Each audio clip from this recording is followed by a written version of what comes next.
안녕하십니까.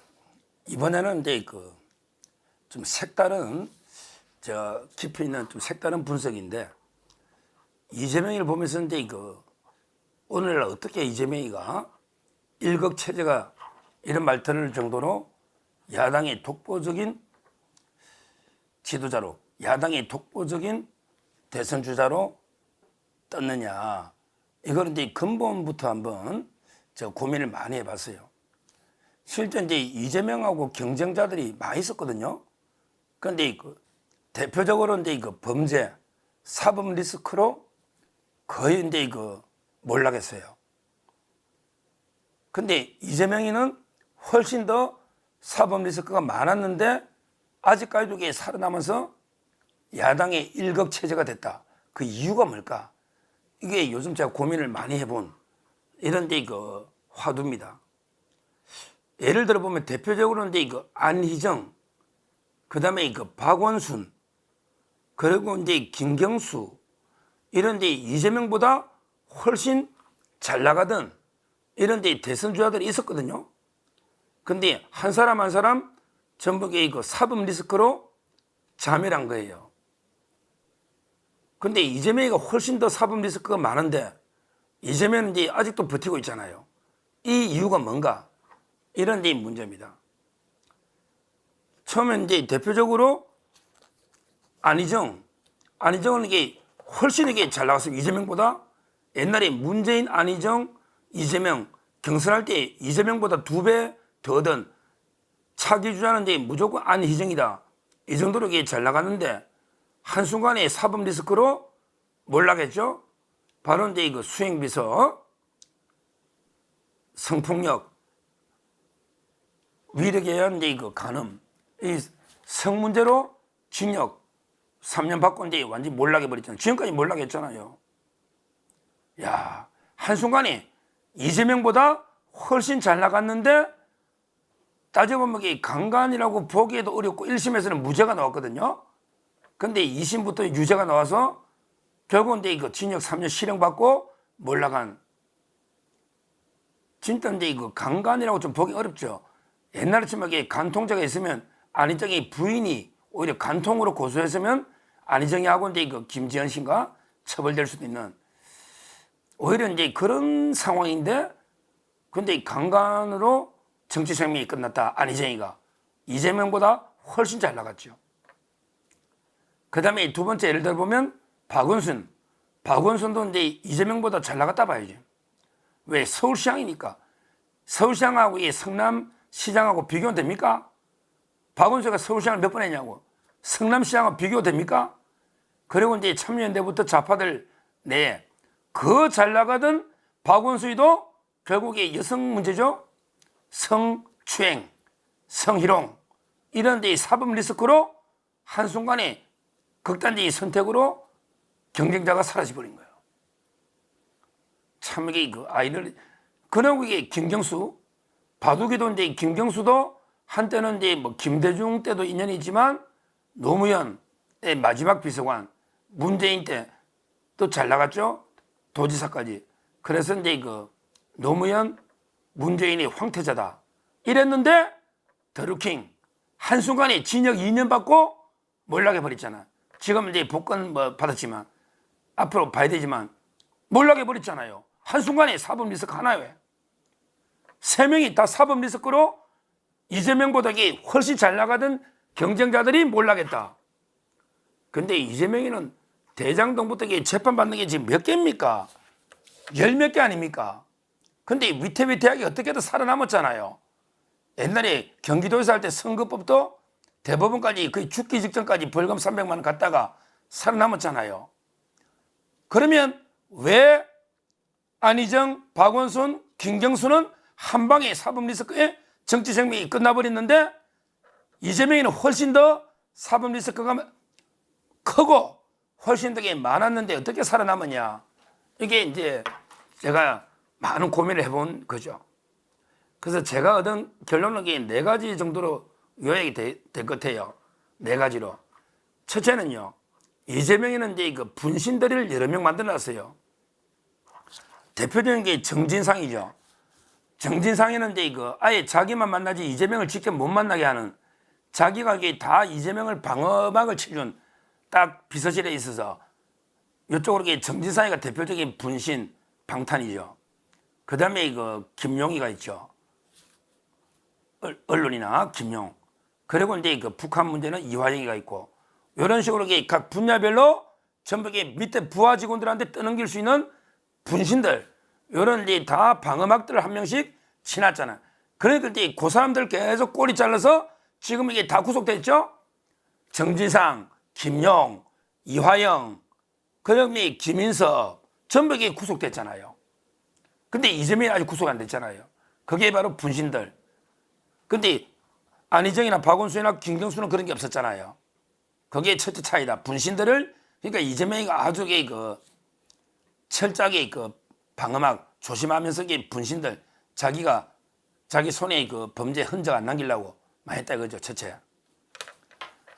그리고 이제 두 번째 중요한 차이가 있는데, 이재명이는 돈이 저수지가 엄청나게 많기 때문에 거의 이제 돈으로 매수가 되거든요. 이게 다르다 봐요. 이재명은 이제 저수지에 정자동, 대장동, 코나아이부터 이재명의 돈을 묻어난 저수지들이 무궁무진하잖아. 왜? 인허가권을 진 성남시장을 했잖아요. 근데 박원순은 서울시장 했지만 돈 챙기는 거는 이재명하고 좀 다르다 봐요. 박원순이는 좀 스타일이. 그 다음에 안희정이도 그렇죠. 이런 이제 민주운동 이런 사람들은 아예 이재명이처럼 무지막지하게 노골적으로 저수지에 돈을 챙기지는 않을 거예요. 김경수도 그러고. 근데 이재명이는 우리 성남시장 기초단체장도 큰 데가 더 짭짤합니다. 우리 엄청나게 인허가권 직접 비리 가지고 엄청나게 몇천원씩 몇백 챙겨놨는 이런 게 드물거든요. 오히려 서울시나 경남도, 그 다음에 충남도 이런 데는 더 쉽지 않아요. 광역단체장이 더 쉽지 않습니다. 인허가권에게 성남시나 이런 데 기초단체장이 많이 지고 있잖아요. 그래서 전부 대장동, 백현동, 위례 엄청나게 저수지 돈이 많거든요. 돈이 많다는 말은 사법리스크 돌파할 때 큰 도움이 됩니다.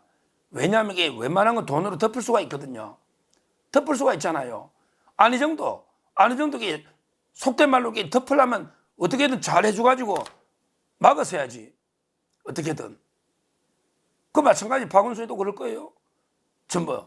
그러니까 결국은 이재명이는 웬만한 큰 범죄가 있어도 아마 돈으로 무마시키 버리는 이런 게 많았단 말이에요. 이런 게 엄청났습니다. 저수지. 저는 그게 또 돌파하는데 두 번째 차이가 아닌가 이렇게 보이고요. 세 번째는 이제 바로 화려한 거물 변호인단입니다. 이게 중요해요. 이게 돈하고 연결되는 거예요. 바로 2번하고도 연결되는 거예요. 화려한 거물 변호인단 대법관부터 한 30명을 써버리는 거예요. 그러면 어떻게 돈이 천문학적인 돈이 들잖아요. 근데 그 변호사비는 다 대납시키면 되거든요. 배지로 대납시키든지 아니면 이제 배지라든지 아니면 이제 여러 가지로 돈을 숨겨놓은 저수지가 많으니까 쌍방울에 대납받든지 사회에서 시켜주든지 경기도 고문을 시켜주든지 엄청나게 화려한 변호사진. 근데 나머지 3명 그걸 못했잖아요. 솔직히 변호사 그래 없었잖아요. 김경수도 마찬가지고 안희정도. 박원순은 변호사 제대로 선임해서 싸우지도 못하고 스스로 극단적인 선택을 했잖아요. 이런 게 다르다는 거예요. 그리고 이제 마지막으로 이제 이재명은 물불 안 가는 게 법조 로비가 엄청납니다. 아마 그 소문에는요, 그 녹취록에도 노잖아요. 누가 내가 1, 2심 판사한테 몇십억 어떻게 써가 막았다. 이런 게 녹취록에 계속 나오지 않습니까? 이재명 이야기에. 거기에 권순일이 바로 50억 로비에서 대법원에 파기시켜버리는 이런 게 나오지 않습니까?